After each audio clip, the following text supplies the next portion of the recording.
Chapter 57. Please like, subscribe, and comment. It really helps my motivation to continue writing this story.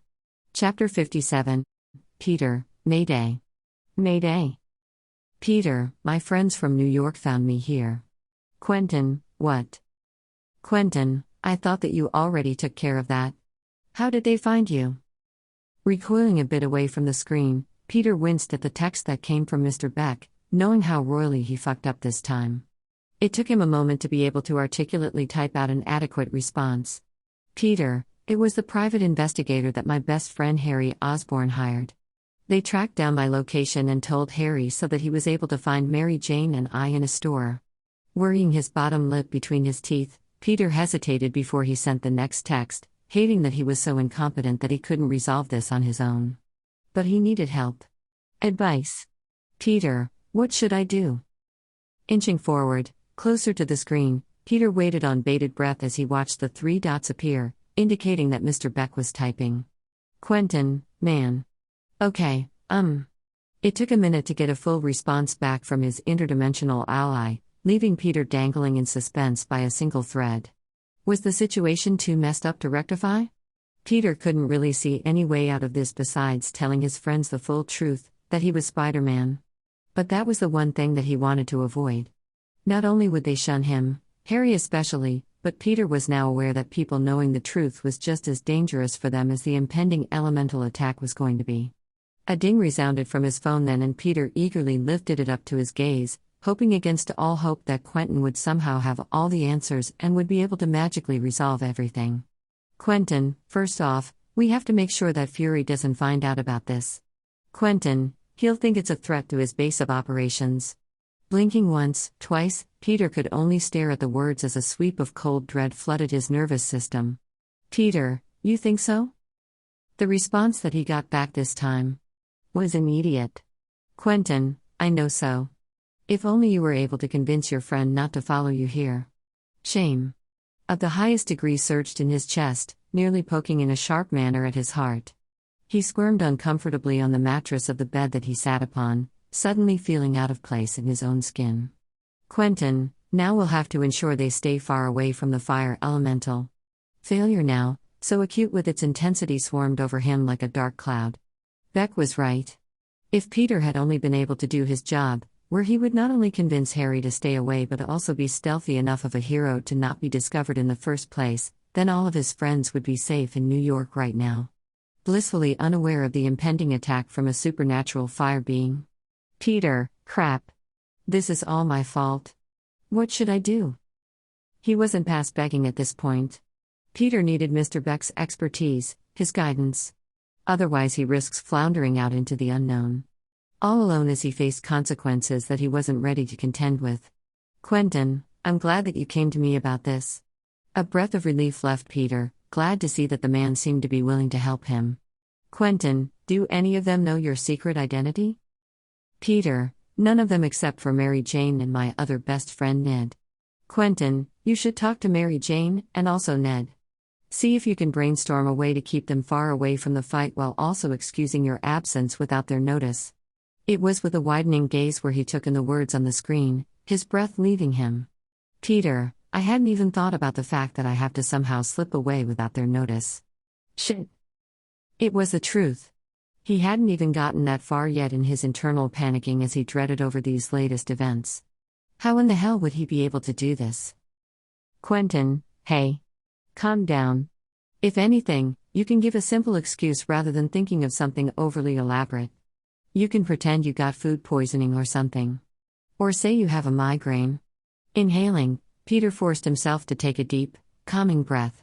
Common sense. Intellect. He actively had to remind himself that he had a brain, a smart one at that. He just had to remember to use it. It was lucky that he had Mr. Beck. Not only was he a calming presence, putting Peter at ease with just his confident demeanor alone, but he also knew exactly what to say to keep Peter's head on straight. A thought flitted through his mind, thinking on how Mysterio would have fared in the fight against Thanos. With his help, would they have been even more victorious? Saved so many more lives? A brief image of red and gold armor sparked in his mind, Mr. Stark's face beaming down at Peter as he stood, alive, with his arm wrapped around Quentin's shoulders with carefree camaraderie. He desperately wanted that image to be a reality. But it was impossible.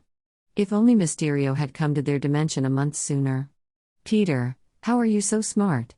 It seems like I'm incapable of thinking up stuff like this under pressure. Images flitted through his mind as he remembered how much of a wreck he was when Mary Jane had still been missing. He had been so hyper-focused on how he felt about having lost her that there were so many things that he missed that he also probably should have given at least a moment's notice. If there was anything that Peter learned from this entire experience was that he was most definitely not a multitasker. Quentin, it comes with my years of experience as a hero. Quentin, let me know how it goes. Quentin, also let me know if you need me to intervene in any way.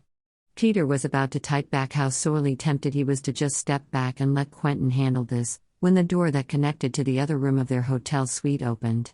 After everyone got reacquainted on the streets of Prague, Peter had announced that he and Mary Jane had room service waiting for them and that they would meet all of them later at the pool. The look that he gave Harry after that bridge for no argument and the look that he received back told Peter that he understood.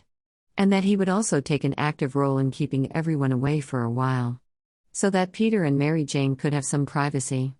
But as soon as they made it back into the hotel room, Mary Jane declared that she was going to step into the other room to call her Aunt Anna, which resulted in Peter whipping out his own phone so that he could seek the help that he desperately needed from Mr. Beck.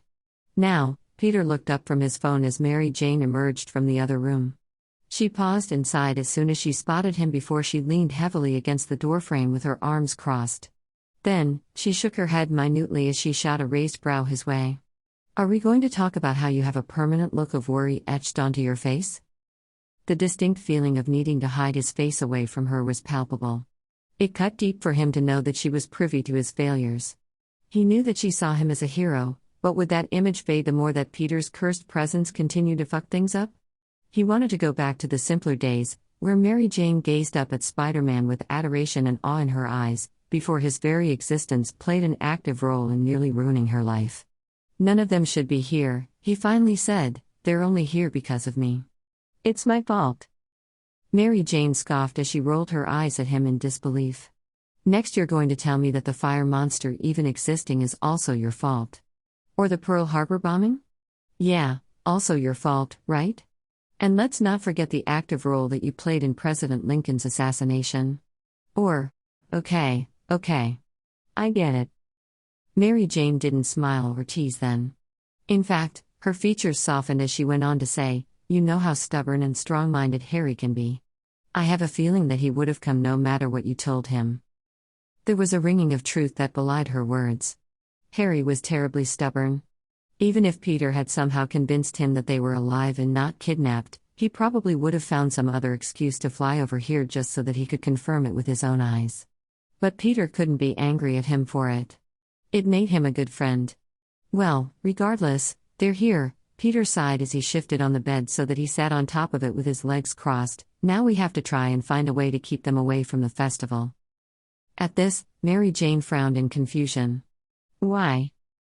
Peter frowned back at her, wondering at why the dots hadn't connected in her brain yet as to why going to the festival in a little over a day and a half now would be a terrible idea.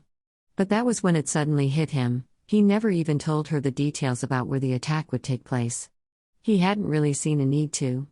Because Peter was going to ensure that Mary Jane stayed as far away from the site as possible. But now he had to disclose the information, because he needed her help in keeping everyone else away. Ned's help too. The center point of the festival is right where the elemental is supposed to attack, MJ, Peter explained, his voice deadly serious. I don't want you anywhere near there, let alone our friends. Dawning illuminated her expression as she caught on to how dear the situation actually was. Slowly, she made her way across the expanse of the room, only wobbling slightly, to come sit next to him on the bed.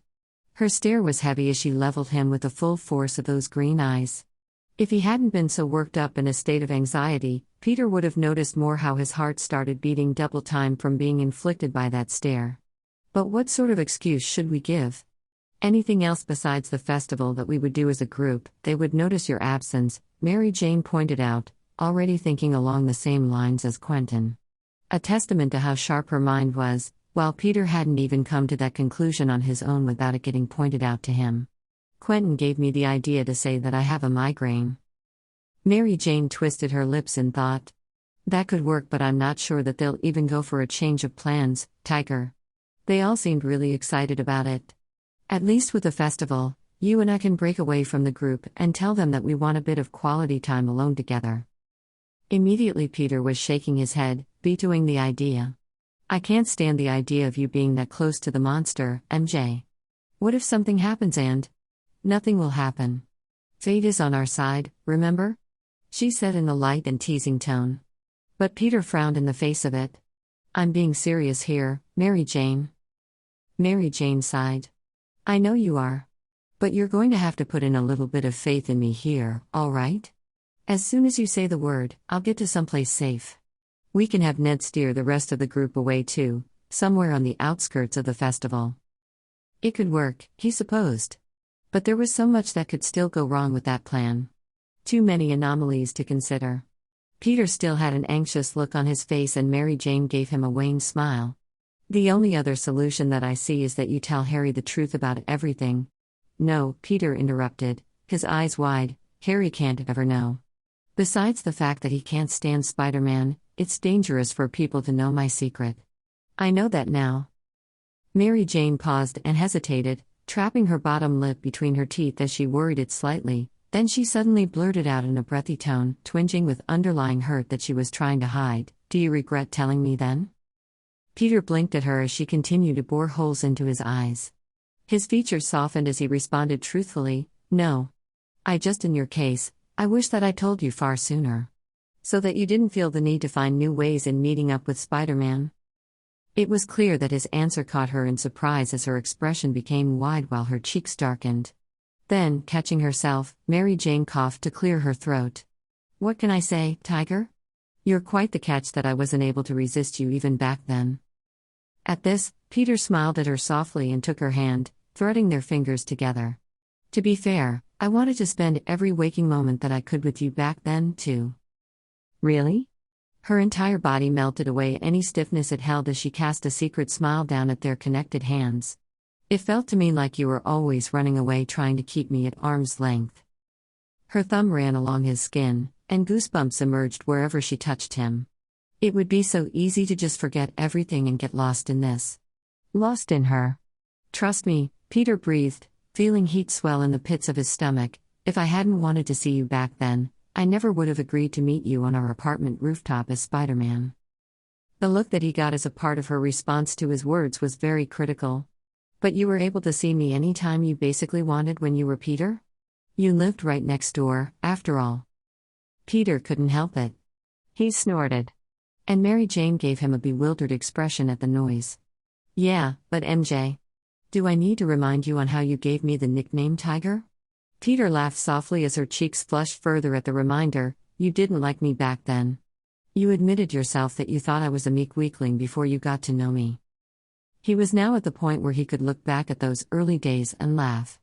Man, he had acted so awkward and jittery in her presence back then. Wanting so desperately to make a good impression of his Peter sighed to her that his efforts were actually more of a detriment to his goal. Only once did he loosen up a bit and act more like himself, did she finally begin to see him in a new light. "I just don't understand how I could have ever had that opinion of you," Mary Jane mused, her brow knotted in confusion at her past self. "You're the strongest person that I know, Tiger." She paused to smile softly at him. "That's how I know you'll get through this. You'll keep everyone safe while you defeat that fire monster." Her voice, so confident and assured of his success, it made a lump form at the back of Peter's throat. "And I want to help you in the only way that I can. So, please, trust me enough to believe me when I say that I promise I'll be somewhere safe while you go off to fight." Peter swallowed against the constricting sensations that he could feel were impeding his airway somewhat before he bowed his head over their connected hands. "I trust you, Red." That wasn't the problem. It was more that he didn't trust himself. But the expression that Mary Jane gave him just then caused for Peter to hold his tongue from saying that aloud to her. "Good." Mary Jane brightened, her smile so wide that it made Peter's knees feel a bit weak. Damn, she was stunning. Now that's settled, on to the next topic of business. He watched as she sat up straighter, her entire visage displaying that she meant business, though her mood was still light. Oh? She nodded, firm, but her eyes were alight with something that Peter couldn't quite put his finger on. There's something that you need to see. Peter was all confusion as he watched as Mary Jane then reached for the remote and turned on the TV. There, she had a video saved on YouTube that she rewinded a couple of minutes on first before she pressed play. Peter watched the recorded news broadcast with a wide mixture of emotions. Shame. Guilt. Regret. Unworthiness. What else should he be feeling as he watched his beloved New York City turn on him in the wake of the three-way mobster war that had been occurring for nearly 6 years of his absence? His blood ran cold at the mention of the Green Goblin. He had really been wreaking havoc for over 5 years without anyone to intervene? Where had the Avengers been to stop him? Not to mention Tombstone, the fucking bastard. But Kingpin. He was a new name that Peter had never heard of before, but it was daunting to know that yet another mobster was vying for control of New York's organized crime. Of course there would be a public outcry for help, while also wondering where Spider-Man was to supply that aid. The welling desire for him to get on the next plane ride over to New York was so strong, that he very nearly succumbed to it. But he couldn't do that to Quentin. When the video ended, with J. Jonah Jameson's voice still ringing in his ears, Peter tucked his knees up to his chest and wrapped his arms around them to secure them to him tight. Then, he allowed his head to fall into his arms, hiding it away in his dread and shame. I can't believe that I've failed them too. Peter muttered into his arms. It seemed that everywhere he turned, everything that he did, it just wasn't enough. It was never enough. What are you talking about? Mary Jane asked, her voice sounding bewildered. Peter, I didn't show you that just so you would think that you are doing a terrible job. On the contrary, you are working overtime with this superhero gig. No. There was no overtime when it came to responsibility. It was just part of the course. He felt her arm wrap around his back, her hand rubbing at his tensed muscles, before she continued on to say, no, the reason why I showed you the video is because for one, I thought that you should know exactly what it is that you're going to be returning home to. For mental preparation. And two, to highlight a glaringly obvious problem. Curiosity got the better of him as he finally lifted his head from his arms to look over at her with a raised brow. Oh yeah? And what's that? How the media is unfairly bashing your name, of course. Mary Jane cried, her hands thrown up in the air with her passion. There was a red hue to her neck and cheeks from how worked up she was on the topic. Jolly Jonah has been bashing Spider-Man ever since I first turned up on the scene, Peter pointed out, his tone rather dry. There's really nothing new there. Except that his words are starting to gain traction, Mary Jane seethed, a fire lit beneath those sparkling green eyes, and we have to put a stop to it. Peter couldn't help but admire her passion, even if he saw it all as moot point. Even if this idea of hers went nowhere, it was still nice for Peter to know that she cared, at least enough to vent about the injustice of it all. How? Mary Jane grinned. I'm glad you asked. She bounced up eagerly onto her knees on the bed before she slapped her hands down lightly on his thighs as she faced him. We're going to create social media accounts for Spider-Man.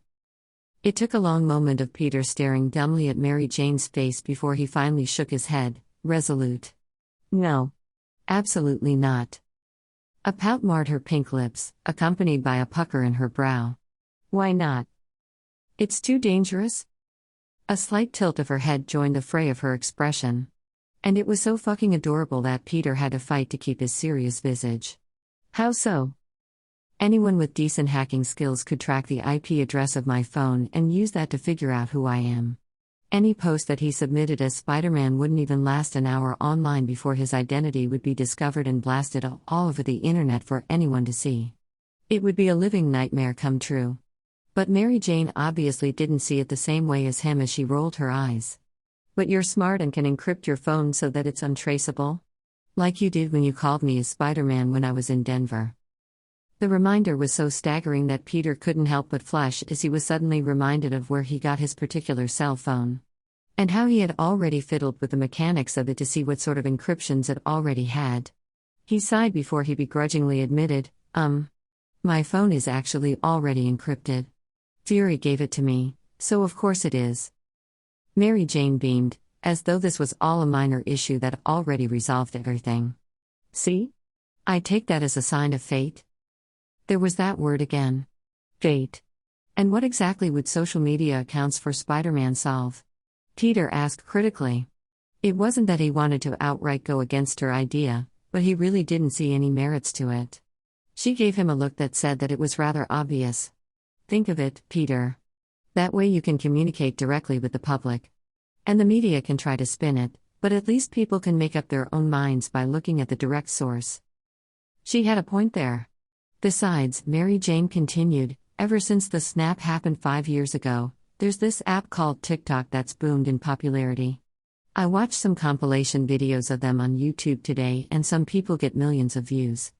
Think of how down with the people Spider-Man would appear if he followed some of the TikTok trends and dances?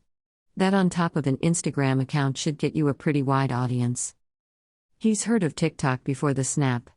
It was still relatively new before they all got dusted, but he had noticed that the app was starting to gain traction even back then. It was something that he never even considered joining back then, being far too busy to be swept up in an app that so many were starting to get addicted to. Dances? Peter stressed, the idea of putting on a performance for all the world to see was the very last thing he wanted to do. I'm not sure that I can stand in front of a camera and do silly dance moves, MJ. That adorable pout of hers returned, but Peter was adamant that he remained strong at the face of it. He would not succumb to her idea just because she gave him a look. He would not. He would not.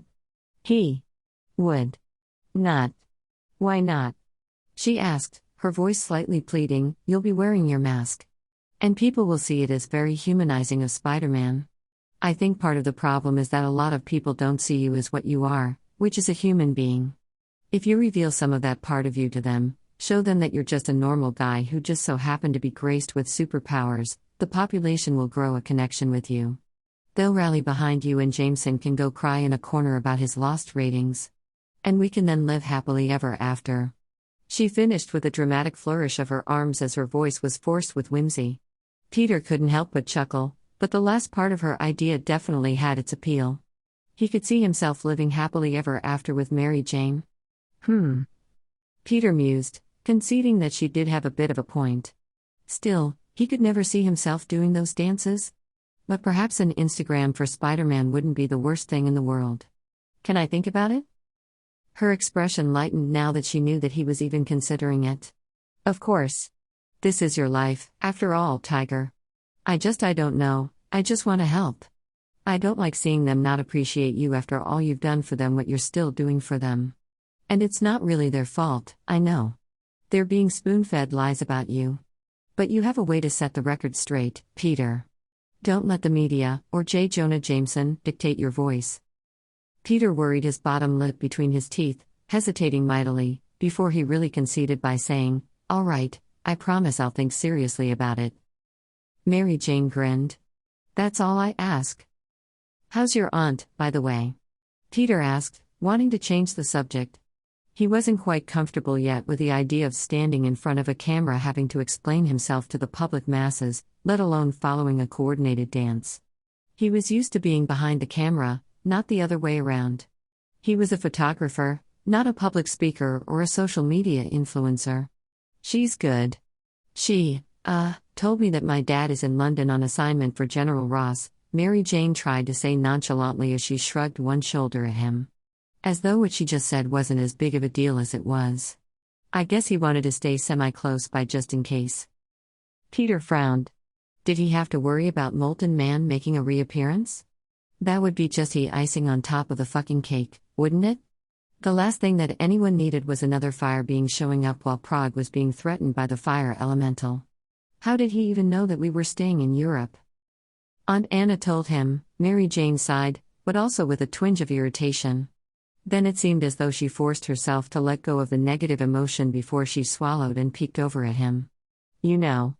Aunt Anna says that she thinks that he doesn't actually hate you at all. She said it so casually, that it took him a second to be able to comprehend her words, but when he did, Peter raised a brow. I'll believe it when I see it. Expression furrowing, Mary Jane asked, was he really that bad on the search? Peter couldn't hold back the derisive snort no matter how hard he tried. If you call telling me that he doesn't like me and that I wasn't good enough to date his daughter bad? Yeah, I would call it pretty bad. Mary Jane winced. Well, it's a good thing you didn't listen to him. About the whole not being good enough to date his daughter part. Peter chuckled a bit sadistically. I don't think that he knew that when he said that, he was actually setting up a challenge. Seeming to mull over these words, turning them around in her head for a moment, Mary Jane then hummed as she looked at him with nothing short of keen interest. The idea of Peter not getting along with her father didn't seem to be one that offended her, thank God, because Peter knew that it would take a lot of time for him to move past everything and remain civil with Mark Watson. But if Mary Jane asked it of him, if she really wanted him to try and mend bridges, then Peter knew that he would try his best. For her sake. Are you saying that you would have fought my dad for me? Peter looked at her head on. I mean, isn't that what I did before? There was the punch that Peter had inflicted on Mark Watson's face before the man had gotten himself turned into a monster. There had also been that first time where Peter had fought the man after catching his attempt in breaking into Mary Jane's apartment to kidnap her. And the final time at Harry's party.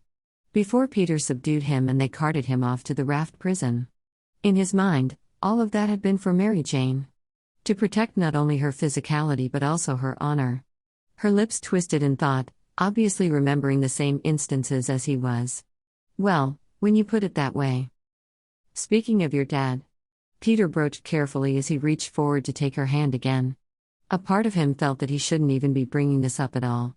But the expression that she had when they had been talking to Harry in the shop. It had Peter concerned. You don't have to talk about it if you don't want to, but I noticed that when we were talking to Harry in the store, you got this look on your face when he was talking about his parents. In an instant, her spine became somewhat rigid as she tensed. But before he had the chance to work himself up and apologize for even mentioning it, Mary Jane sighed and looked down at her free hand fiddling at a stray thread, effectively breaking eye contact. Well, I couldn't help the bit of self-reflection when he was talking about his mom. And how she hadn't returned to find him when we all blipped back. It took a moment of Peter searching her face before it suddenly clicked in his head. You were thinking about your own mom, weren't you? Peter had never met Mary Jane's mother. In fact, she never even really mentioned her besides the fact that she said a few times that her parents had fought a lot. For some reason, Peter had always focused on her dad's part in that equation. But it seemed that Mrs. Watson was just as guilty of a party. Mary Jane's bottom lip trembled a bit before she took in a shaky breath. I haven't heard a single word from her since I moved out, let alone her trying to find me when I was missing like you, or Aunt Anna, or Harry did. Hell, even my dad cared enough to the point that he went so far out of his way to try and find me. But my mom? She hasn't so much as tried to get in contact with me through Aunt Anna. Peter frowned, seeing the similarities between her situation with her mom with what Harry described was happening with his own. Now he knew why she had been in such a hurry to call her aunt. There was a part of her that needed to know if Annabelle had heard any word of her mother. And it was obvious to Peter that she hadn't. Carefully, he tugged her closer so that she was now seated in his lap, his arms tightening so that he clutched her close. I'm so sorry, Mary Jane, he muttered into her soft hair as she tucked her face away into his neck. She sniffed into his shoulder. Yeah, well, I think it's best that I follow Harry's advice and resolve myself not to care until she does. That was probably for the best given from what little Peter knew of Mary Jane's history with her mom. If the woman hadn't even cared enough to investigate when Mary Jane moved out of her house over 5 years ago, then something told Peter that Mary Jane would be better off, happier, living her life without her mom in it. At least you have your Aunt Anna to take care of you, Peter reasoned, wanting more than anything for Mary Jane to cling on to the hope of what she did have. She loves you so much, Red. Anyone with eyes can see it. Gratitude swelled in his own chest for the woman and how she was there, through thick and thin, for the wonderful girl that he was currently holding. If it hadn't been for Annabelle Watson, where would Mary Jane be right now? He shivered as he remembered the little neglect that he saw with his own eyes of her past life in Brooklyn. And he knew that without Annabelle's influence, that life would have tampered out Mary Jane's spirit a long time ago. Which would have been a fucking tragedy. Yeah. Mary Jane conceded, her voice slightly lighter than it had been a moment before. It was clear that the love her aunt had for her was equally returned back in spades to the older woman. Not only that, but I'll also have you close by when we get back to New York. As she said this, she nuzzled even closer to him, so that her cheek ran along the skin of his exposed neck. Even as he shivered at the sensations that her closeness brought, Peter forced himself to pull back slightly so that he could meet her questioning gaze. Eh? About that?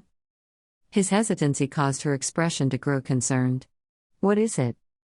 Peter swallowed thickly, his Adam's apple bobbing with the effort. He really hated to be the one to have to deliver bad news. Especially when it came in direct contradiction to what she was using to try and make herself feel better. Still, she would have to know at some point. And he didn't want to lie to her now just to make her feel better. So, it was with a regretful tone, he said, "My Aunt May was snapped too." Her breath whooshed out of her, but Peter forged onward, not wanting to stop until he got everything out in the open. As a result, we lost our apartment. The landlord couldn't keep it vacant for over 5 years. So they leased it to someone new. An evident frown downturned her lips as she immediately worked out his meaning without him having to directly say the words aloud. So, that means that we're no longer neighbors? Peter nodded, forlornly. It was a bitter disappointment, to say the least.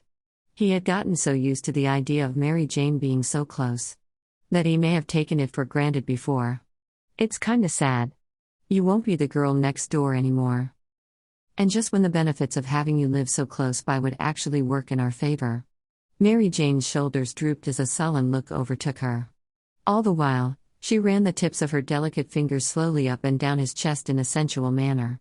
Her indication of the meaning behind her words was made crystal clear to Peter, even as tingles from her touch spread throughout his body. Would there ever be a time when her touch wouldn't feel so good? Well, there's one good thing about your boyfriend being Spider-Man, Peter speculated aloud. I can just crawl up to your window and see you whenever we want. He could easily picture it in his mind's eye, where he would knock on her window pane as a surprise and she would brighten at the sight of him there. Before granting him access into her bedroom where things would happen. At least, it was plausible in his mind that things could happen. He hoped that things would happen. Is that so? She practically purred as her voice dipped just a tad bit deeper, breathier. It's too bad that Aunt Anna wouldn't approve. Another good thing about your boyfriend being Spider-Man. I can be discreet, at least when he really put his mind to it, he was. Unlike what happened recently with the private investigator. Still, he was just confident enough in his skills that he knew that he could handle not getting spotted by an older woman in her upper 60s. Especially when the motivation for success meant so much uninterrupted time with his gorgeous girlfriend in her bedroom. Alone. Where those things could potentially happen. He swallowed thickly as he felt his dick give a twitch, aligning with his thoughts as he said in a raspy tone, "She would never even know that I was there." Fuck. She breathed, much to Peter's surprise as he started at her. She flushed under his sudden scrutiny. Sorry. Just the way you said that. It was really hot. Heat so sweeping and thick rushed through his stomach and up to his chest. Peter chuckled breathily as he looked imploringly into her eyes. Yeah? Mary Jane bit the corner of her bottom lip and nodded. There was a certain level of intensity in her gaze. Oh, yes. Care to elaborate on what about my statement was so hot? Still biting her lip, Mary Jane smiled mischievously as her wandering hand delved lower to stroke at his tight abs through his sweatshirt. The muscles there twitched underneath her touch. It was so close. He could practically feel the warmth of her hand emanating from where he wanted her to touch the most. You're smart, she hummed. I think you can figure out the context clues.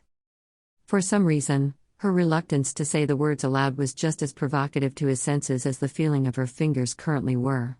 He shivered. And what if I told you that I was actually really dumb? Would you explain it then? A soft giggle left her lips, and Peter couldn't help but grin at the sound of it. If you were actually really dumb, then there wouldn't be much chance that we would last as a couple. So, wanna try that again? Right, Peter deadpanned with a heavy breath. Well, girlfriend of mine, I'm actually a genius. Probably the smartest person you will ever meet. Like, Einstein's got nothing on him. She cut him off with a kiss, leaving him breathless as she latched onto him. And Peter had never been so eager to shut up before in his life. Immediately their lips found a rhythm as they moved in tandem together. Her hands wound themselves up to his hair, threading and unthreading her fingers through his loose curls, most certainly making them even more unruly than usual. But he found himself far from caring. The softness of her pillowy lips were trying their damnedest to contradict themselves just from the sheer force that Mary Jane was using to push them against his own. It was also sensual. Arousing. There was no stopping the reaction that was occurring in his genes. his hardness straining as it pressed uncomfortably against his zipper. This was all the motivation that he needed to press his tongue against the seal of her lips. With a breathy moan, Mary Jane opened up to him, granting him access to her sweet mouth. He swept the muscle inside, touching it with her own, which brought about sparks that he saw bursting behind his closed eyes. He groaned as he pulled her even closer to him, distinctly noting the feeling of her breasts as they pressed against his chest while their tongues began to swirl together in a hot, wet dance. Peter was so hard. He was certain that she could feel it, what she was doing to him, from her intimate position on his lap. But she wasn't complaining. And Peter wasn't in the state of mind where pulling away from her was even a remote possibility. Not by a long shot. In fact, a thrill shot through him from her knowing just how much he truly desired her. There was no denying it now. When she finally pulled back several moments later, they were both panting. Peter assumed that she was just wanting to catch her breath before they went in for another round. But her next words quickly dissuaded him of that notion. "We'd better save this for later." Mary Jane tried to reason in a whisper, her voice somehow soft but pressing all the same. "No." Peter whined as he tried to pull her lips back to his own, but Mary Jane only pulled back further.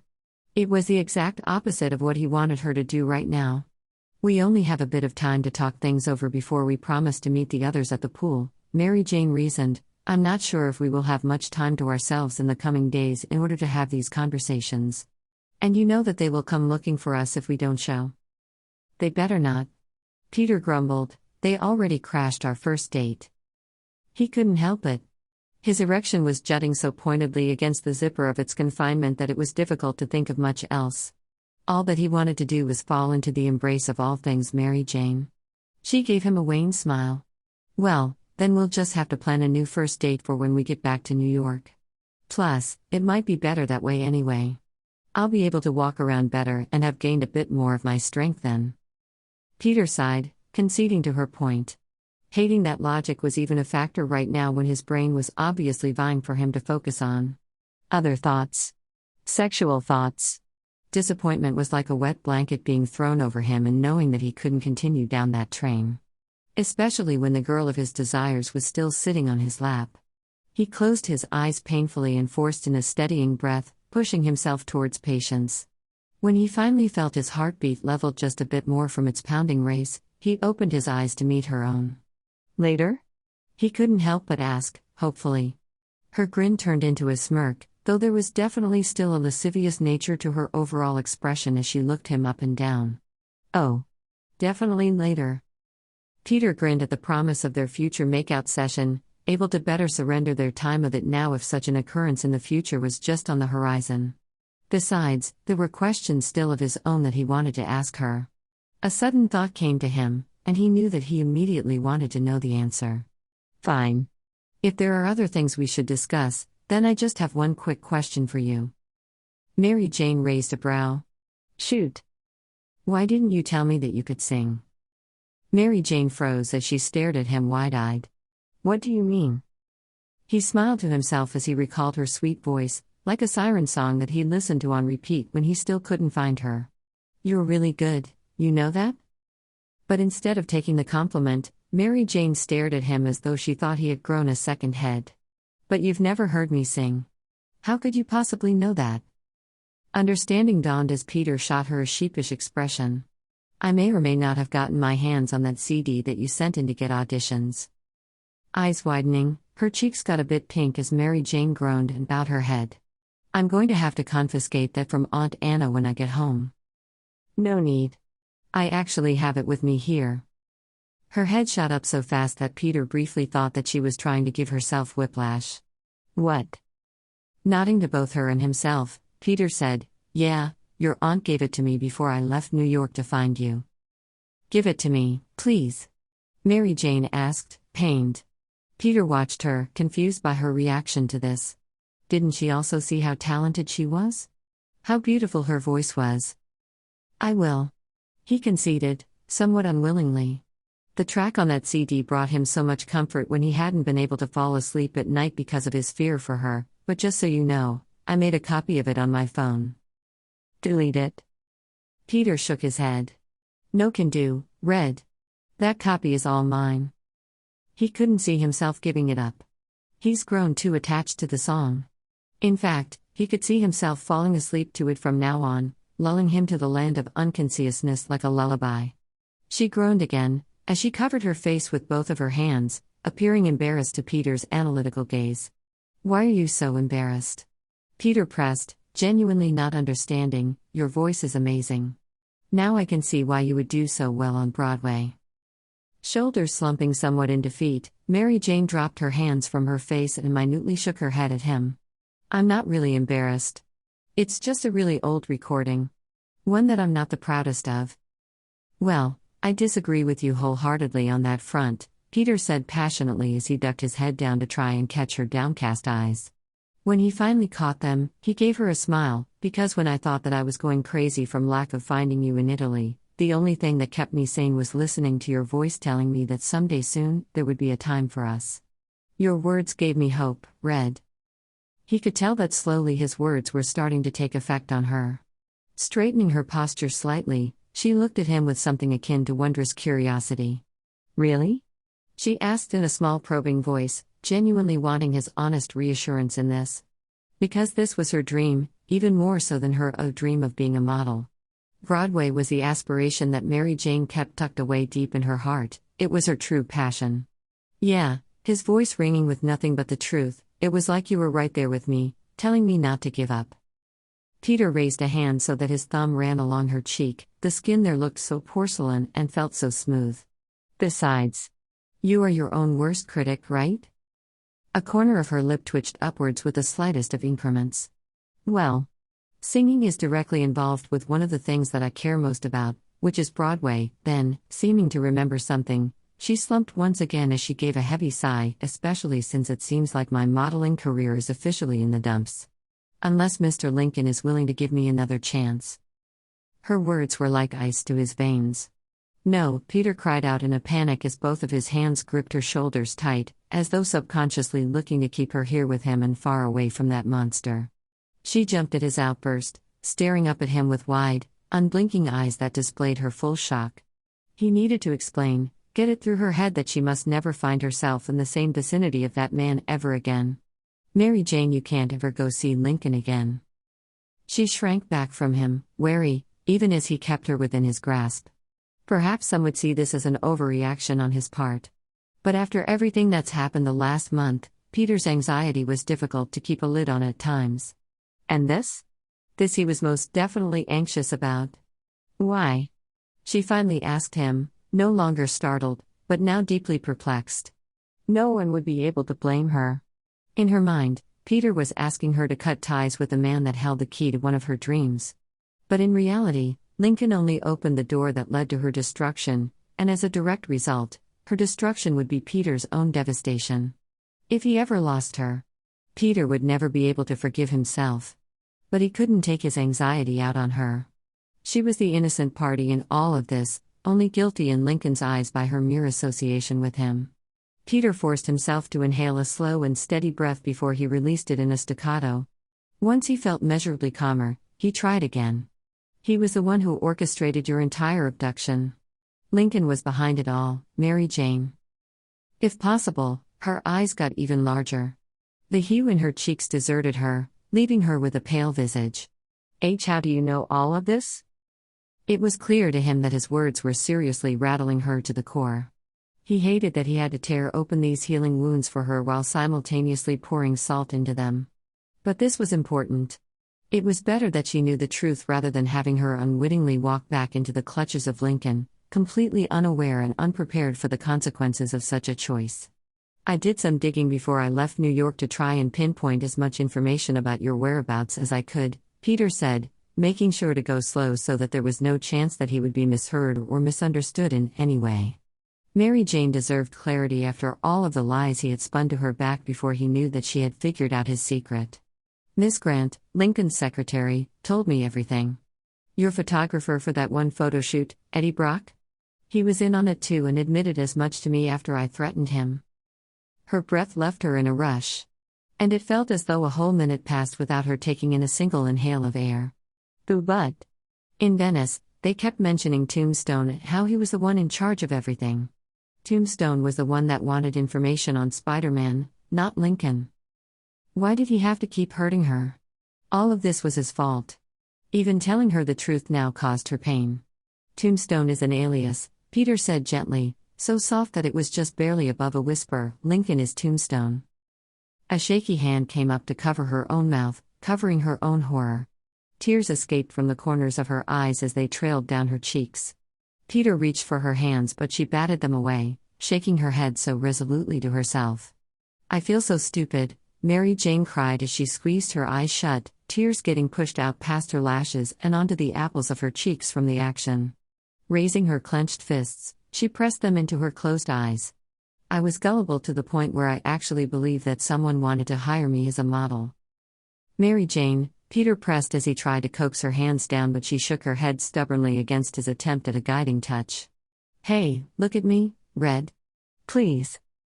Finally, he managed to uncover her face by gathering her hands up into his and met her brilliantly green irises as they stood out against the redness of her eyes. He hated that he had to hurt her by telling her the truth. But even with his hatred for this entire situation, he could still recognize that she deserved full honesty from him. He promised no more secrets. And he was fully prepared to hold himself accountable to that promise. Still, it was evidently clear how much in distress his girlfriend was currently. And it was easy for him to understand why. She now knew the identity of her kidnapper. Of course, she was afflicted by such news. But that didn't mean that Peter had to stand by and allow her to think such poisonous thoughts about herself, especially since none of it was even remotely true. It wasn't stupid. Everyone that you told wasn't surprised in the least.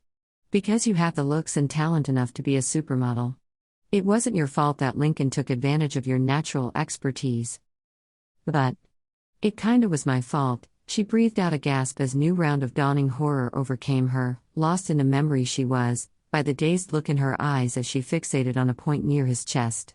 Lincoln approached me right after he saw me talking to you, dressed as Spider-Man, at the charity ball.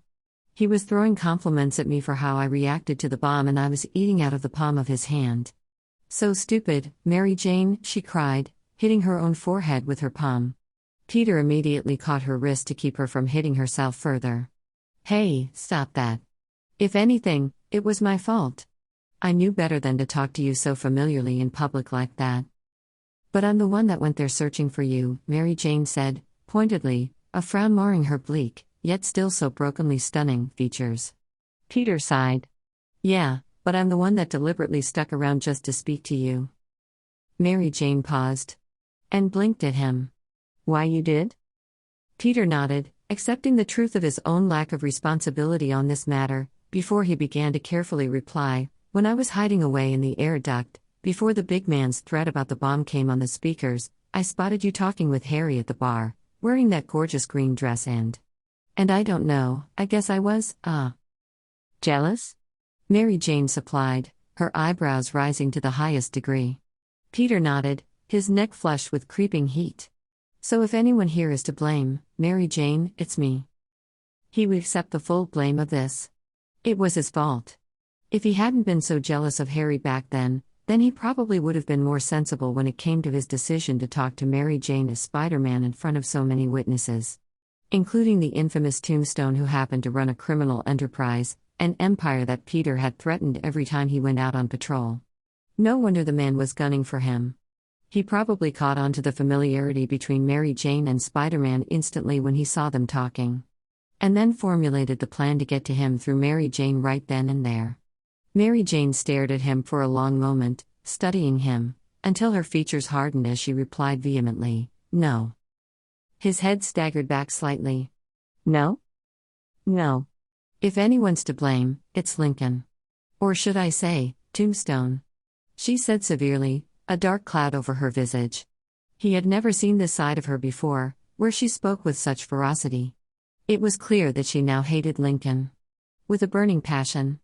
All due to what he had done to her. And she wasn't wrong in that hatred. Peter knew exactly what it was that she was experiencing, having tasted it for himself.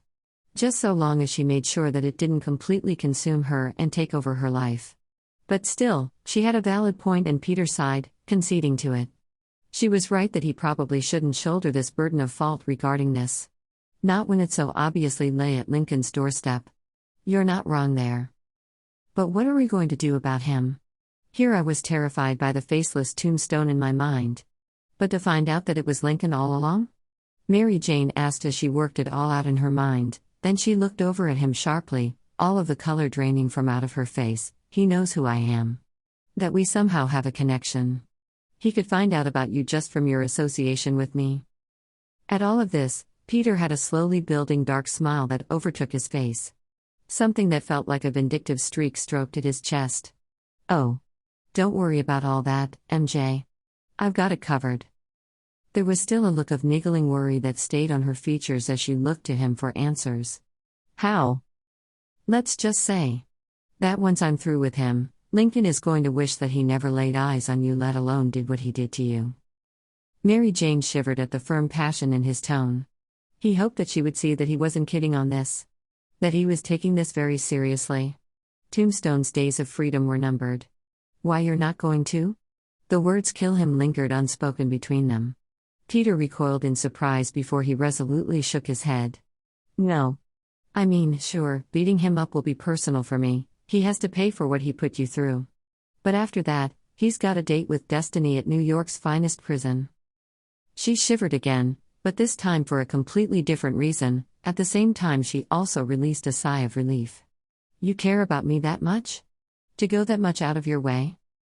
Shifting closer, she brought her arms up around his neck, her fingers playing with the hairs at the base of his skull. There were still tear stains on her cheeks, but now she was no longer crying. She looked assured that everything would be okay, and also a bit relieved that he wasn't planning on taking that step too far by ending Lincoln's existence. Killing just wasn't something that Peter did.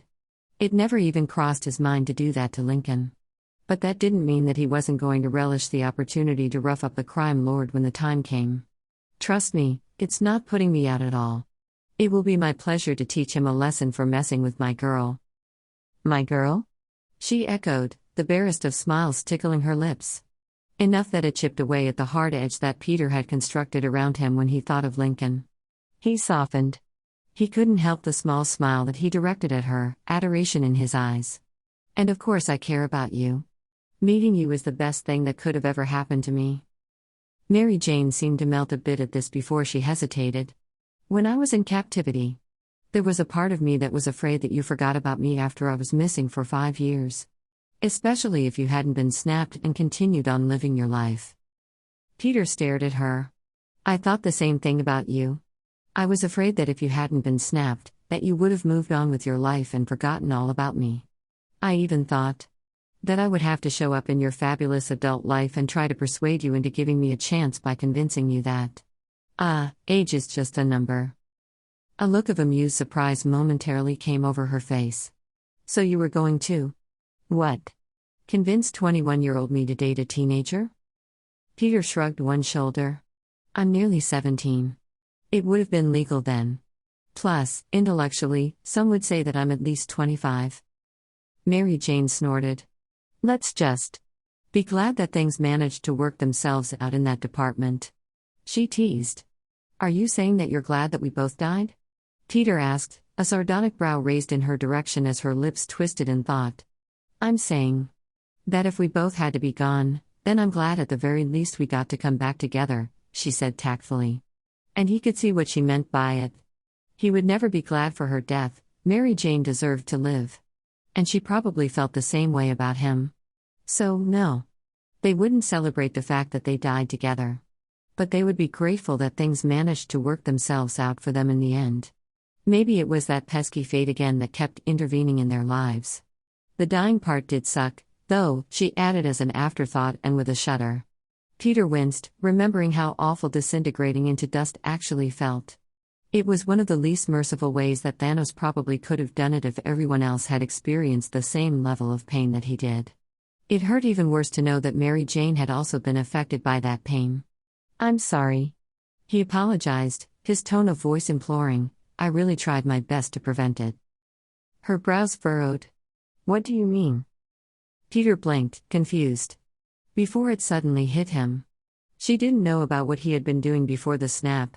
He never actually confided in her about that part yet. I forgot that you don't know. Don't know what? Peter hesitated. She's already been through a lot. Was it really wise of him to unburden himself on all that happened before Thanos got all of the Infinity Stones? About what happened with Mr. Stark? Mary Jane must have noticed his hesitation, because she shifted even closer, her arms around his neck constricting slightly. No more secrets, remember? Mary Jane pressed, her voice gentle but was still prodding at the same time. And the reminder washed over him. No more secrets. No more lies. You're right. Then he inhaled a large breath before stating out as a garbled rush, before the snap, I became a stowaway on a spaceship that flew me at hyperspeed to a dead alien planet called Titan. Mary Jane sat there, frozen. Disbelief was etched onto her face. I'm sorry. What now? Peter sighed. As unbelievable as it sounds, it's actually true. Mary Jane watched him closely, her eyes calculating. I believe you. How could I not? I mean, we died by some mystical stones or whatever. It suddenly hit him as he wondered at where she was getting all of this information. How did you hear about that? The news, Mary Jane answered simply, before she inched her face forward, looking at him dead in the eye, but don't change the subject. Did you say that you went into space? Peter nodded, still slightly in awe of it himself. It was equally as mesmerizing as it was terrifying. I can imagine so. But not only me, Peter continued, but there was this wizard with us, Dr. Strange. He does magic. Hence the label of wizard, Mary Jane nodded.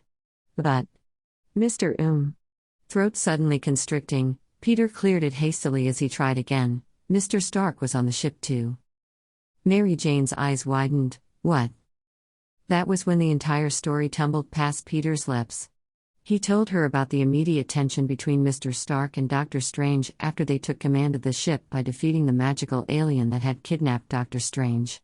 How the experience of traveling in a spaceship at hyperspeed went. How Mr. Stark feared that it was a one-way ticket for all of them. That none of them were going to come back to Earth. And how it tore him up inside knowing that Peter was along for the ride. Arriving on Titan.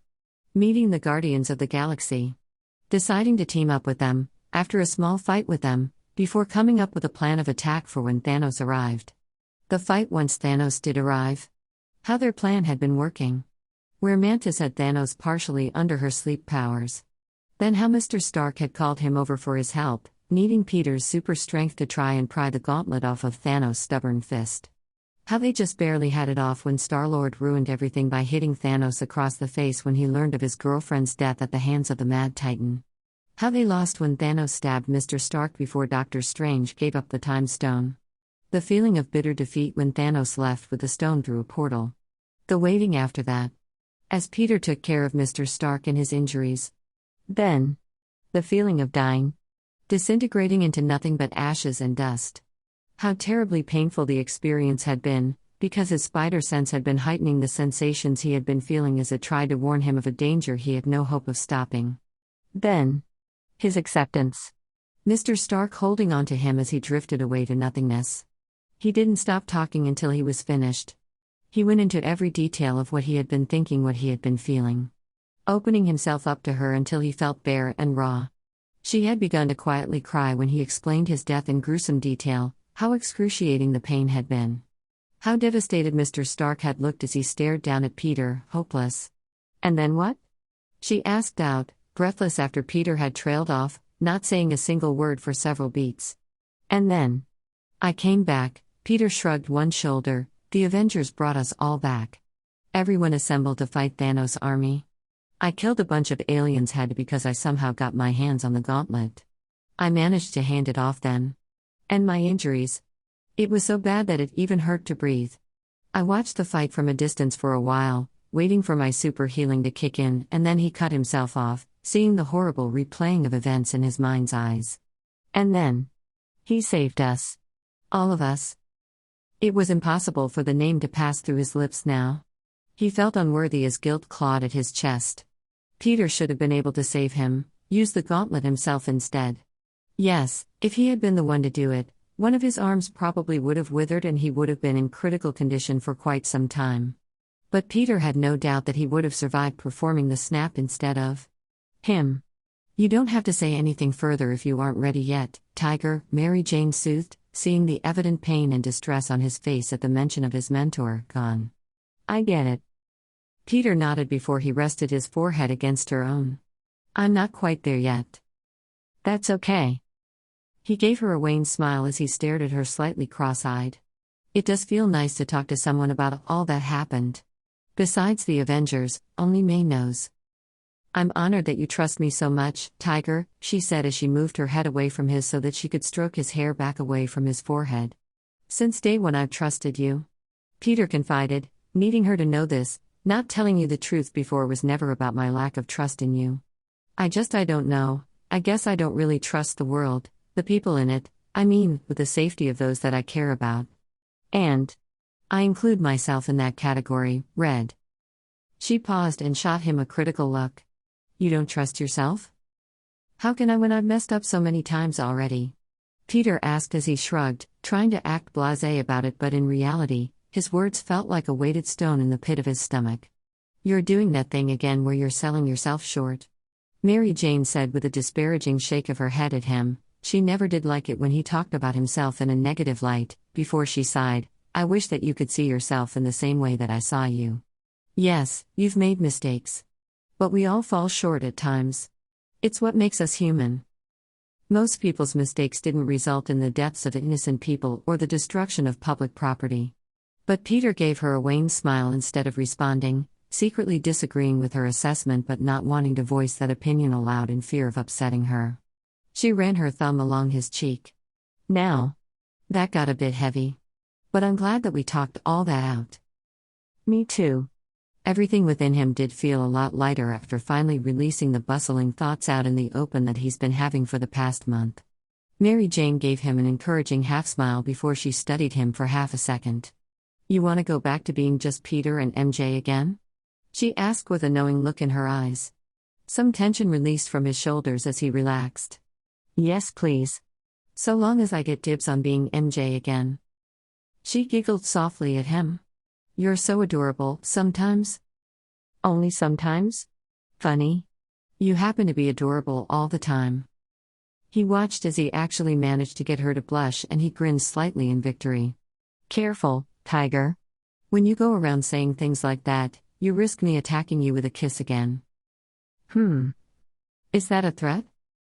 More like a promise, she mused, and he shivered delectably at the seductive purr of her voice. His hardness had ebbed while he had unloaded the heavy tale of his death at the hands of Thanos and the Infinity Stones. But his dick gave an interested twitch again just from the way she sounded right then. The look she was giving him.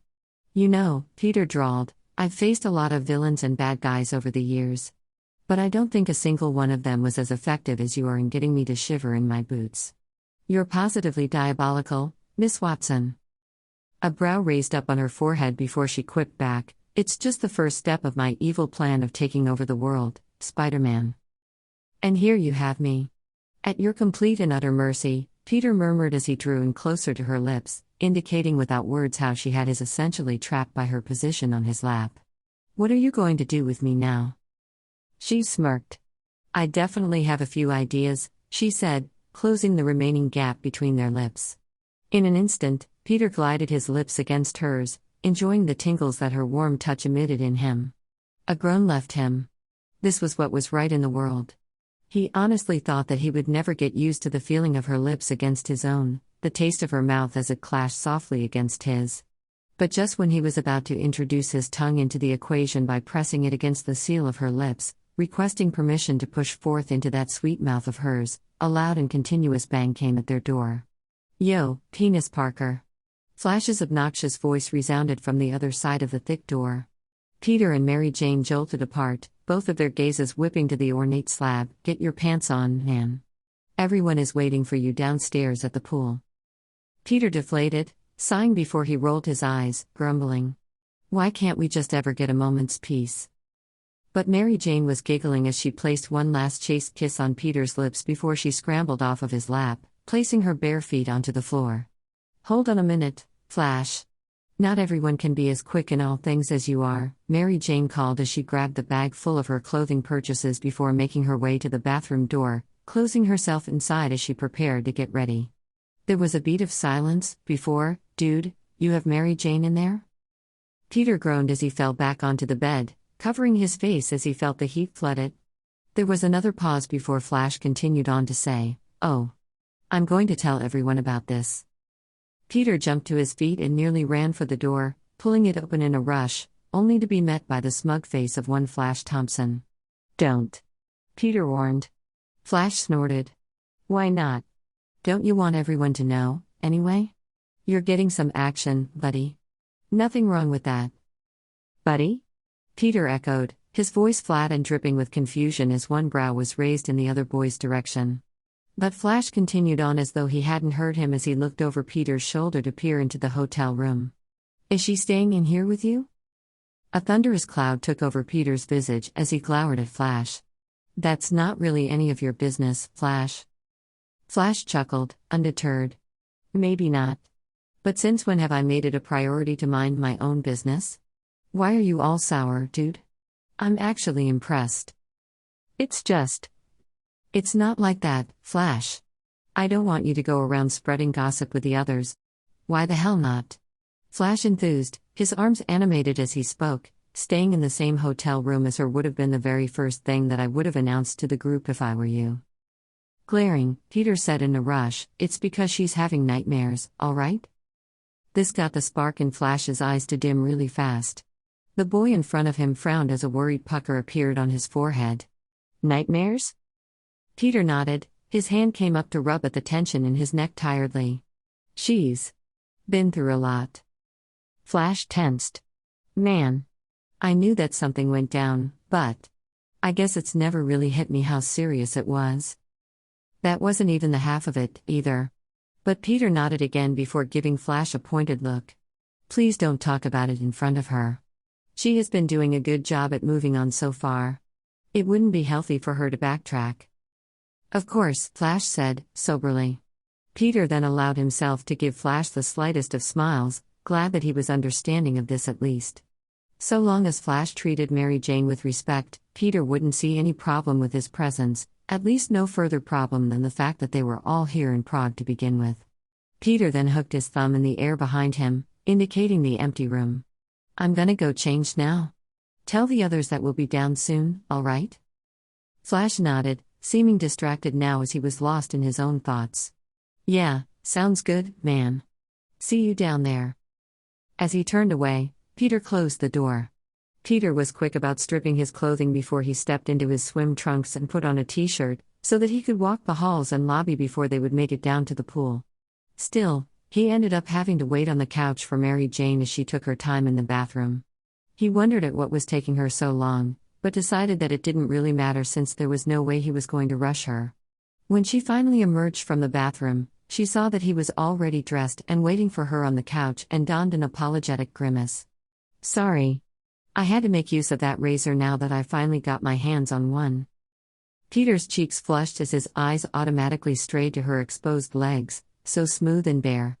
His fingers twitched to reach out to touch, but he forced them into fists by his sides instead as he swallowed and made his gaze lift back up to her eyes, but was distracted along the way up there.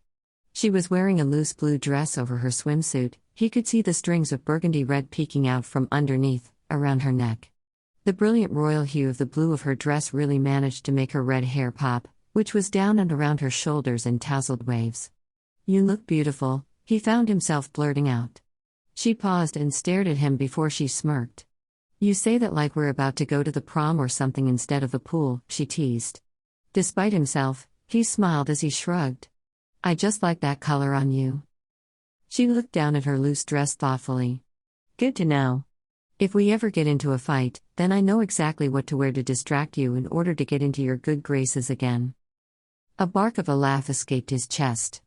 "I feel like there isn't much that you could do to make me angry at you, but you're definitely welcome to try your tactic whenever you like." She gave him a dramatic, flirtatious wink as she popped her foot back in the air. The action was just so fucking cute that he couldn't help just grinning wide at her. Then he gave an equally dramatic sigh of his own as he made a show of slumping his shoulders. "Let's get this over with, shall we?"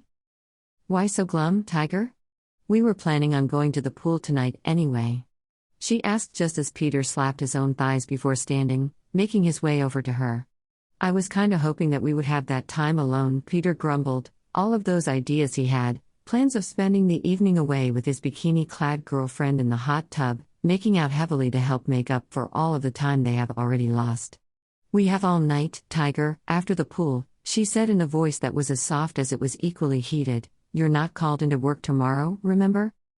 The words that she just uttered immediately sparked fantasies to run rampant in his brain. "All night, huh?" Peter mused as he wound his arm around her waist and tugged her close to his side. He supposed that there were definitely merits to being unceremoniously kicked off of the planning committee for the elemental attack, after all. If lack of responsibility meant that he got to spend as much uninterrupted time with Mary Jane as he could? He was finding that he wanted less of that responsibility after all. In that case, then I suppose I can live through the next few hours. Peter opened the door and stepped out into the hall. "I should hope so. Imagine if you didn't survive it? What a way for Spider-Man to go. Death from not wanting to hang out with his friends." "Well, when you put it that way." "Just relax, Peter," Mary Jane said, laughter in her voice as he shut the door to their room behind them. "Just kick back and go with the flow for once. Have some fun." And in his mind, he resolved himself that he would do just that. He would learn to let go, just as she asked. He deserved a bit of fun, right? He's earned it. Aye, Captain," Peter said with a salute of his hand. Her eyes sparkled as she looked to the side and up at him as they made their way toward the elevators at the end of the hall. "Took you guys long enough," Harry teased with a twinkle in his eye as he watched the two of them enter the area for the large indoor pool enclosure. Peter rolled his eyes at him, tempted to give him the one-finger salute in retaliation for the insinuation in his friend's tone. Instead, he led Mary Jane to a lounge chair that was near to where everyone else seemed to be sitting before he said in a dry tone, "Come on, man. It takes time to look this good." Harry and Mary Jane laughed as she took her seat on the lounge chair Peter offered to her. Holding up his hands as though in defeat, Harry responded in a sardonic tone, "My apologies. I didn't realize that you were taking all that time to primp yourself, princess." Peter actually did flip him off then, much to Harry's delight. "Hey, Peter, Mary Jane. You made it." Betty called from the water as she swam up to the pool's edge to lean up against it to better talk to them, her wet hair already slicked back from dipping underwater. "Hey, Betty," Mary Jane smiled at her, "love the suit." Betty beamed as she looked down at the purple swimwear that she was wearing. "Thanks. I just got it last minute at the hotel gift shop." Ned swam up next to her. "I don't think that any of us were thinking that we would have time to do fun things like swim while we were over here, so we all had to go that route." "The same goes for book selections," Michelle piped up, her voice dripping with disgust at the book she was holding in her hand. Peter only just noticed her sitting in the lounge chair that was next to Harry's. The cover of her book looked like a popular dystopian novel. "We could go around town to check out the bookshops tomorrow?" Harry asked as he turned rather eagerly to address Michelle. And Peter was actually impressed. It was rather smooth of Harry to offer that. It was almost like an offer for a date if it was just the two of them. Closing her book with a thud, Michelle nodded. "I think I'll have to." That was just awful. She pushed it away as though it had somehow personally offended her. Peter couldn't help but snort at Michelle's antics, and the sound garnered her attention to him as she sent him a sheepish smile. "Mary Jane," a deep voice called from behind them, and Peter whipped around to see Brad approach with a beaming grin toward his girlfriend. The other boy was already shirtless, standing ridiculously tall in his swim trunks. "I was beginning to think that Peter had kidnapped you." It slipped out so fast that it took a second for Peter to register. But Mary Jane stiffened immediately at the word, "kidnapped," as nearly all of the color drained from her face. Fury so prevalent cut deep in Peter for the other boy as he turned to face him, about to give the asshole a piece of his mind, when he was actually beaten to it by Flash. "Dude. What the fuck?" Flash piped up from his lounge chair, his voice dripping with disbelief as he dropped his phone onto his lap in his shock. "Yeah, that was seriously not okay," Betty chimed in pointedly, a chiding tone marring her normally chipper voice. Brad paused, blinked, not seeming to understand why they were all suddenly put out with him. When it immediately dawned on him exactly what it was that he said. His wide eyes snapped back to MJ. "Oh shit. Mary Jane, I'm so sorry. I didn't mean." "It's fine." Mary Jane interrupted, her voice tight as she tried her best to push nonchalance in her tone as well as her body language. Peter was glaring daggers at Brad. He had ruined Mary Jane's carefree mood. No. It's not fine. It's. Settle down, Tiger, Mary Jane said softly as her hand came up and caught onto his elbow. Her touch actually stopped his subconscious advancement on the boy, where Peter had been about to give him a piece of his mind. He obviously didn't mean it like that. As the French would say, c'est la vie. Peter turned to look down at her, only to see that her eyes were deeply imploring him to forget about it and just let it go. He sighed as he sat down on the chair next to her, but made a point to send one last glare Brad's way before he turned to press a soft kiss against the side of Mary Jane's head as he wrapped a steady arm around her shoulders. Thanks, Mary Jane, Brad said, his voice sounding sincere as he looked on at her with a pained expression. I really am sorry. I wasn't thinking. Obviously. Michelle piped up, her voice dripping with derisive sarcasm. Please, can we just forget about it? Mary Jane begged. For once hating being the center of everyone's attention, we all came down here to have fun. So let's get to that part, shall we? It was Harry that first recovered his upbeat attitude, though it did sound a bit forced. Of course. Ah. Anyone in for a round of chicken fight? Ned's entire face became animated. I'm so down. Then he sent a shy smile Betty's way. Do you want to be my partner? Betty nodded with a megawatt smile. Of course, Ned. Though I can't guarantee that we will win. Out of the corner of Peter's eye, he watched as Harry then turned to the door girl next to him. What do you say, Michelle, you want to be my partner? For the briefest of seconds, Michelle's eyes flicked over toward Peter before they turned back to Harry's soft smile that was directed her way. Sure. Harry's entire face brightened as he grasped onto her wrist to help her up from her chair as he eagerly led the way to the pool. Peter was glad to see Harry making progress on the Michelle front. He wondered at how much longer it would take for him to ask her out. Brad took all of the activity as an opportunity to step closer to them, so close that his shadow blocked the lighting from above as he towered over the two of them from where they sat. Want a partner up, Mary Jane? He asked, a stupid, cocky grin on his lips, to make up for what I said? How does that make up for anything? Peter deadpanned with a derisive stare. Brad ignored him as he continued to look directly at Mary Jane, pretending as though Peter wasn't even there. Mary Jane turned her eyes to meet with Peter's as she gave him a secret eye roll that only minimally made him feel better. Then she directed her attention to the nuisance standing before them. That's an offer, I suppose. But even if I could play, I'm sure that Peter here would be more than willing to lend me his sturdy shoulders. It was true that she definitely shouldn't participate in the wrestling game when her body was still recovering. But he still found himself glad that she had a ready excuse. He had a feeling that Brad would have pushed the issue if she didn't have a valid reason and had just told him no. Brad finally deigned to look over at Peter, his eyes skeptical. Sturdy shoulders? No offense, Parker, but you look like one gust of wind in your direction and it will blow you right over.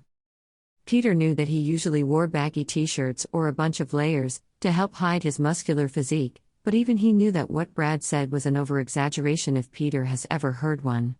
Mary Jane snorted next to him at the comment, her thoughts obviously aligned with Peter's own, having seen Peter without a shirt on once before, but Brad took Mary Jane's sound as agreement with what he said as he flashed a commiserating smirk in her direction. Peter's lips thinned as his jaw jutted forward. He wanted to tear off that fucking smirk and throw it in the trash where it belonged, along with Brad's dignity. So, without thinking much of the ramifications of the action, Peter reached down to tug off the baggy science t-shirt before he shrugged out of it in a graceful sweep. There was a beat before, holy fuck. Peter's ripped, Flash declared, his jaw dropped open wide enough that it would be able to catch flies. Everyone then turned at the exclamation with wide eyes as they took in all of Peter's broad chest and tight muscles. Peter flushed under the attention, but with one look at Brad, he was gratified to see that the smirk was wiped clean off his face as a scowl replaced it. That's right, Brad. Eat shit. That was when delicate fingers touched his bare shoulder and Peter turned to see that Mary Jane had reached out to him. Her eyes were half-lidded as she didn't even bother to hide the fact that her gaze was roaming, checking out all of his exposed skin. Triumph puffed out his chest then as he let her look her fill. The word she had said just a day ago flitted through his mind. Where she had declared him as sexy. I didn't know that you worked out, man, Harry's voice called over from the pool. Peter turned his head to look at him, only to find a perplexed expression on his friend's face as he eyed Peter. Peter's flush deepened, as he was reminded that currently everyone's attention was on him. Do. Work out. I just don't like to brag about it. Oh, yeah, I've seen him work out all the time, Ned piped up suddenly. Much to Peter's gratitude, he started after he got kicked off of the decathlon team. I thought that you didn't have time for anything besides your precious Stark internship? Flash chimed in, still a bit sour about how the whole situation went down. Peter winced at the mention of his old mentor's last name, though he tried not to let it show. They, have an employee gym at SI. I was encouraged to take full advantage. Everyone nodded, seeming to accept this answer even as they continued to stare. You know it's rude to stare at people's bodies? Michelle piped up, even as she had yet to look away herself. Her face displayed a level of shyness that went against the grain of her character, and for the briefest of seconds, Peter wondered at it, curious as to what the cause was. But her comment shook Harry out of his perplexity as he shrugged. Whatever, you'll just have to share your trade secrets with me on your workout routine sometime, Pete. Peter nodded at him, knowing that it wouldn't be a promise that he would follow through on. Everyone in the pool began splashing and kicking as they tried to steady the girls onto the guys' shoulders. And Peter heaved out a breath of relief for having gotten past the Inquisition. He turned back to Mary Jane only to find that she had an amused smirk on her face as she watched him. What? He asked, but she only shook her head at him.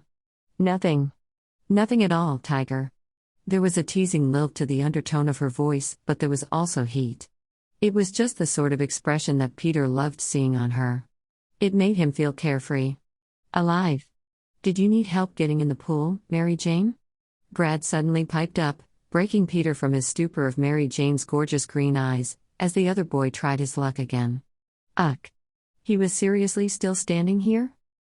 Peter turned on him, about to open his mouth to rudely tell him to leave them alone, but Mary Jane replied, Actually, Peter and I were going to check out the hot tub together. It will be good therapy for my legs. Then she nodded toward the others in the pool, but I think that they need a referee for their game. I have it on good authority that Harry likes to cheat if he's not called out on it. Brad frowned. Flash can do it. They all looked over at Flash, who was on his phone, currently live streaming his latest video for his followers. Mary Jane hummed, looks busy. Without waiting for further argument from the other boy, Peter stood and stepped in between them, his back to Brad so that he was now blocking his view of Mary Jane. Instead, he was looking down at her as he smiled at her gratefully. Her eyes conveyed to him that she understood exactly. Then, she reached down to the hem of her loose dress and pulled it over her head, revealing her bikini-clad body underneath. Peter's mouth went dry as he stared. Openly. It was the first time he had ever seen her so exposed. She was skinnier than what she had been before the snap, due to the nourishment that she had been denied for so long. But that didn't make her any less beautiful. He never really noticed, never allowed himself the chance to take in just how long and shapely her legs were. So smooth-looking that his fingers ached to touch, to run his hands along the expanse of those slender thighs. Her abdomen was tight and slim, not muscular at all, no sign of the six-pack that Peter sported on his own body. But that was likely due to the muscular deficiency that she was also dealing with in her legs and arms. That, and her body wasn't genetically enhanced like his was. All of this sitting over rounded hips, not at all straight or boxy looking. But very feminine. He wanted so very badly to reach forward and rest his palms on those hips, all while tugging her forward so that he could press her against his body. Have her feel again the physical effect that she had on his body. Lastly, his eyes lingered on her chest, drinking in the swell of her boobs as they were hidden behind the triangular straps of burgundy red. Fantasies ran rampant through his brain, where he would reach forward and simply shift the fabric to the side, revealing her nipple underneath to his greedy eyes. Her body was alluring. Gorgeous. Stunning. If only they were alone right now. She turned to set her dress down on the chair next to his discarded shirt, but when she returned her attention back to him and caught him staring, she smiled and winked at him. He let out a breathy laugh at that, his heart feeling so light even as he fought for his body to remain unaffected by the sight of so much exposed skin. When he reached down to help her up, out of the corner of his eye, he noticed Brad's wide expression as he also took in Mary Jane's appearance.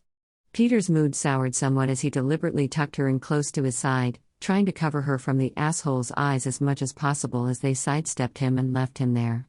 Gaping. As they both walked away toward the direction of the hot tub, Peter put his mouth right up to Mary Jane's ear as he said, "And you say that I'm the sexy one?" She shivered at the sensation of his tickling breath as well as from the impact of his words. Another favorite color that I'm wearing of yours, tiger?" she asked coyly. He chuckled as his hand squeezed softly at the bare skin at her side. "That's one way of putting it."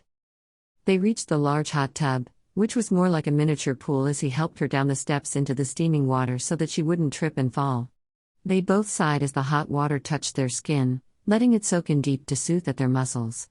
"The hot tub seems big enough," Peter mused as he looked around, eyeing it. "You want to practice your walking?"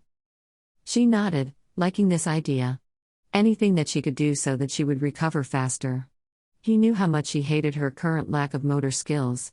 For a free spirit like Mary Jane, not being able to be independent was torture. It probably didn't help that her subconscious had been so severely attached to Peter that she had panic attacks just from the thought of him leaving.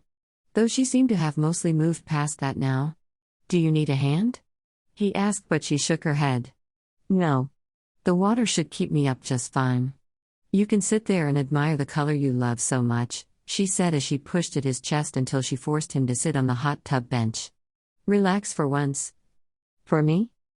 "Oh, I'm plenty relaxed," Peter mused as his arms went back to rest on the ledge behind him, the perfect picture of ease. "It's like you said. I'm just enjoying the view of my favorite color." She did a little twirl for him in the water. "Glad you like it." There was a distinct twitch that came from his swim trunks as he watched the action. He swallowed thickly as she then began slow laps back and forth in the pool of hot water. They were silent for about a minute, with Peter watching her progress while Mary Jane worked at lifting her knees a bit with every step. Until finally, she said, "You don't have to worry about Brad, you know?" Peter frowned. Just the mention of his name soured his mood a bit. "Yeah. I know." "Then why are you acting jealous?" "I'm not jealous. Just he's really annoying. More than I ever thought of Flash being." "I guess I can see it when you put it that way," Mary Jane mused, before she cast at him a reassuring look. "I just wanted to let you know that there is nothing to fear when it comes to me being affected by anything that he tries to tell me." But according to Harry, he even managed to get Michelle to laugh, Peter pointed out with a distinct frown. But it was like he was finally hearing out his own point and was now reconsidering his last statement. "Maybe I'm wrong about not being jealous. I am a little bit. But only because I'm worried from how slippery smooth he seems to be." Mary Jane hummed. "Trust me. I saw right through him as soon as he said his first words to me." Blinking, Peter tilted his head slightly at her. "You did?" Mary Jane nodded, paused in her walking so that she stood facing him, biting her lip. With one hand on her hip, the other moved about in the air as she used it to better help articulate herself. "I don't want to sound like a narcissist when I say this. But I'm no stranger when it comes to getting hit on by guys, Tiger." This, for some reason, made him glum as his shoulders sank. "Thanks for the reminder." "I'm not telling you that so that you think I'm a hot commodity," Mary Jane said pointedly. "All I'm saying is that I've learned to tell the difference on whether a guy is being sincere on if he wants to actually get to know me or if he is only talking to me because he wants to stroke his own ego." Understanding of her words dawned on him. "Ah. I get it. I take it that Brad is one of those guys?" Mary Jane nodded once. "Most definitely. From my observations of him along with what Harry told us about how he wanted Michelle first, it was a no-brainer. I would sooner say that Casanova was monogamous before I would say that Brad Davis was genuine and actually wanting to get to know me." She shot him a look, her expression sour. "He could care less on what goes on in my mind. So long as my brain is covered by a pretty face, right?" "Which is ridiculous," Peter said with a frown. The idea itself was just mind-boggling. But for someone to actively believe it? "I happen to like the thoughts that come from that brilliant brain of yours." She began walking her laps again and shot a smile his way. "See? And that's precisely the reason why you're my boyfriend and he's not." Her words really did help a lot. That there was a reason why she wouldn't give Brad a second glance, because not only was she taken, but she also recognized Peter's pure appreciation for her outside of her looks. How could he not? The very first thing that she did for him was save him when he was helpless in an alleyway. He thought the world of her. For the record, Your opinion on all things matters a lot to me, Peter said, even if I ever disagree. She laughed then as she turned to do another lap. Then I'll be sure to speak my mind often, Tiger. We can argue over the merits of things like what the best cinematic movie to ever be released of all time was. Star Wars, no doubt. He pointed out with a definitive nod. Slyly, she shook her head at him. Nope. Definitely Titanic. With Jaws as a close second. What? Peter enthused as he sat up straight, his eyes nearly bugging out as he gaped at her. And exactly what do you base that on? She sent a devious smirk his way. I base it on the fact that I've never even seen Star Wars, my overly obsessive boyfriend of mine. A hand came up to clutch at his wounded heart as he fell back into his seat. How is that even possible? She shrugged one shoulder. No one in my life before you was too interested, so I never was really introduced to it as a must-see cultural phenomenon. Well, we're going to have to rectify that. And soon, Peter said passionately, his mind already whirring with ideas, before he declared in a confident tone, as soon as we get back home, we're going to have a Star Wars marathon. This got him a raised brow. And what's in it for me? What's in it for PSH? Besides having your mind expanded by awesomeness? Mary Jane looked at him for a moment, studying, before she shook her head. Nah. A mere promise isn't good enough. What if I end up not liking it? Peter's hands shot up in the air with his exasperation at her audacity. Not liking Mary Jane? Trust me, you'll like it. That's still just a promise, Tiger. He grunted in frustration, grumbling somewhat to himself as he crossed his arms over his bare chest. It was ridiculous, the mere notion that her mind wouldn't turn to wonder as she watched Luke Skywalker, Princess Leia and Han Solo fight on the screen. It was almost blasphemy to the nerdy part of his brain. But as soon as she saw it for the first time, he was certain that she would change her tune. So, he huffed as he finally said, Fine. Then what do you want in exchange? She grinned over at him with a megawatt smile. I'm glad you asked. Because if I have to watch Star Wars, we're also going to have a musical movie marathon. Starting with Singing in the Rain, Bye Bye Birdie, and then ending with Les Miserables and Phantom of the Opera. His shoulders relaxed. That didn't sound so bad. He always liked seeing plays, so seeing them in a movie format may actually be enjoyable. Though, he's only ever seen Bye Bye Birdie when his school performed it 2 years before the snap. Oh. Is that all? Shaking her head, she grinned deviously at him. That's not even the best part, Tiger. Our marathon will be a sing-along. And I fully expect you to participate. Phew. This one took a lot out of me. I probably would have ended the chapter a lot sooner, but I wanted to include the pool scene in this chapter for you guys because I knew that you were all looking forward to it. See? I'm not entirely evil.